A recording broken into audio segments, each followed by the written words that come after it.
जय श्री कृष्ण स्टूडेंट्स।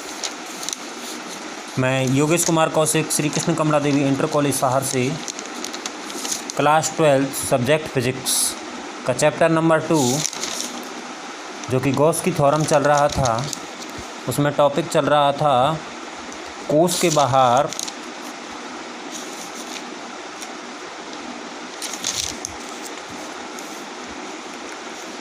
देखिए ये चित्र है जिसमें एक समान आवेशित गोलीय कोश है जिस पर प्लस क्यू आवेश स्थित है, जिसकी आर त्रिज्या है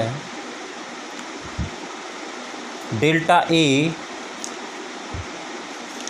क्षेत्रफल है थीटा इक्वल टू 0 है, पी कोई बिंदु है।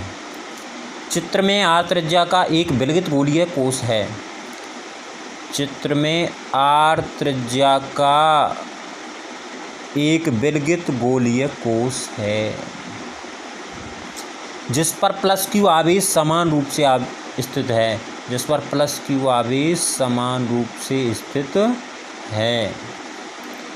हमें इस कोश के बाहर किसी बिंदु P पर, हमने इस कोश के बाहर कोई बिंदु P ले लिया। वैद्युत क्षेत्र की तीव्रता ज्ञात करनी है। तब गोले के अल्पांश भाग सपोज करके चलिए, गोले का अल्पांश भाग डेल्टा ए से गुजरने वाला वैद्युत फ्लक्स, तब गोले के अल्पांश भाग डेल्टा ए से गुजरने वाला वैद्युत फ्लक्स डेल्टा फाई ई बराबर E A, phi is equal to E A होता है, लेकिन delta phi E is equal to E A cos theta. यहाँ पे थीटा 0 ले रहे हैं तो कॉस 0 की वैल्यू 1, तो delta phi E is equal to हो गया डेल्टा ई ए। यदि गोला पूरा लेंगे तो phi E is equal to delta हट जाएगा तब ई ए हो जाएगा। अब गोले के लिए ए क्षेत्रफल 4 पाई आर स्क्वायर होता है गोले का, इसलिए फाई इज इक्वल टू हो गया E into 4 pi are square, equation number first.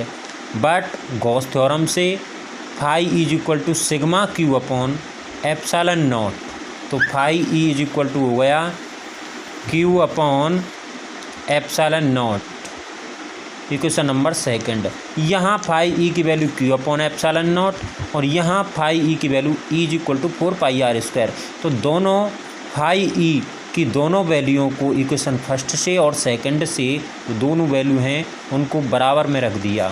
तो comparing equation first and second, समीकरण 1 व 2 की तुलना करने पर समीकरण 1 से फाई ई की वैल्यू कितनी है, E into 4 pi are square, E into 4 pi are square equal to समीकरण 2 से फाई ई की value Q upon epsilon naught. तो हमें वैद्युत क्षेत्र ई की वैल्यू के फाइंड करनी है, is equal to 4 pi are square इसके डिनोमिनेटर में पहुंच जाएगा 1/4 pi epsilon naught Q upon R square. देखिए गोले के पृष्ठ पर, गोले के बाहर वैद्युत क्षेत्र की तीव्रता हो गई, गोले के बाहर बिंदु P पर वैद्युत क्षेत्र की तीव्रता हो गई। अब गोले के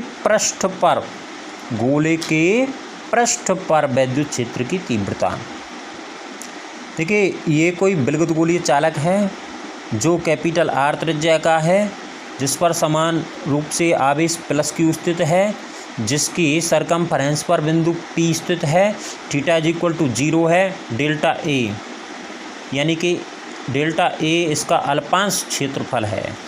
तब गोले का अल्पांश से गुजरने वाला विद्युत फ्लक्स को डेल्टा फाई ई बराबर E delta A cos theta, यहाँ पर थीटा इज इक्वल टू 0 ले रहे हैं।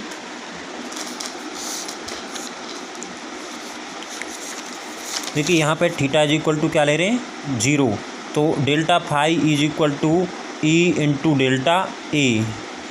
पूरा गोला लेंगे तब phi is equal to delta हट जाएगा दोनों तरफ से, ये हो जाएगा ई ए, तो ए की वैल्यू गोले के लिए 4 पाई आर स्क्वायर। तो इक्वेशन नंबर फर्स्ट आ गया हमारा phi E is equal to E into 4πr² equation number first. लेकिन गॉस थ्योरम से phi E is equal to होता है Q upon epsilon naught, Gauss theorem की परिभाषा से।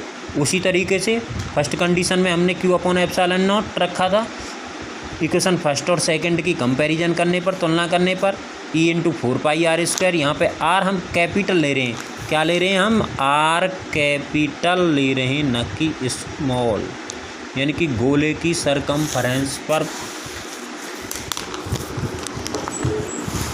गोले की सरकमफरेंस पर, गोले की सरकमफरेंस पर आर ले रहे हैं हम। तो E into 4πr² is equal to q upon epsilon naught, is equal to 1/4π epsilon naught Q upon r²। Micro coulomb इसका वैद्युत क्षेत्र की तीव्रता का मात्रक होता है। कोष के अंदर, पहले कोष के बाहर था, फिर दूसरी कंडीशन में कोष पर था, अब कोष के अंदर ले रहे हैं हम। देखिए ये है एक विलगित गोलीय चालक है जिस पर प्लस क्यू आवेश स्थित है समान रूप से। यह आर त्रिज्या का एक गोलीय कोष है जिसके अंदर ले रहे हैं, इसके अंदर वैद्युत क्षेत्र की तीव्रता ज्ञात करनी है अंदर बिंदु पी पे।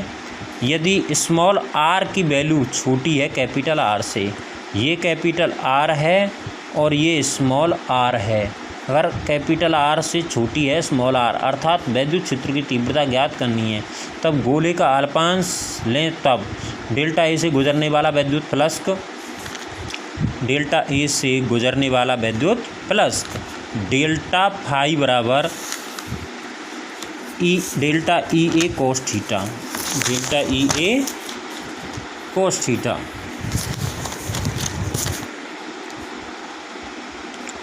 Delta phi is equal to delta E A cos theta. यहाँ पे थीटा इज इक्वल टू हमें क्या लेना है, 0, जो कि हमने फिगर में दिखा दिया है। तो delta phi is equal to हो जाएगा डेल्टा ई ए, यदि गोला पूरा लें तब phi is equal to E ए, तो ए इज इक्वल टू 4πr², तो फाई इज इक्वल टू हो जाएगा ई 4πr² इक्वेशन नंबर फर्स्ट। लेकिन गॉस थ्योरम कहती है कि फाई इज इक्वल टू बंद पृष्ठ पर उपस्थित कुल आवेश क्यू अपॉन, यहाँ बंद पृष्ठ पर उपस्थित कुल आवेश कितना होगा, 0/ε0। Phi is equal to 0/ε0। Equation number 2 से और इक्वेशन नंबर फर्स्ट से, समीकरण 1 व 2 से तुलना करने पर, तो यहाँ पे फाई की वैल्यू 0, ये ई इज इक्वल टू 4πr², 0 के बराबर होगा, ई इज इक्वल टू कितना होगा, 0 होगा। That's all. आपका इसी टॉपिक के साथ चैप्टर 2 कंप्लीटेड। स्टूडेंट्स इसको अच्छे से करें और फेयर कॉपी में नोट करें और समझें। जय Shri Krishna all of you.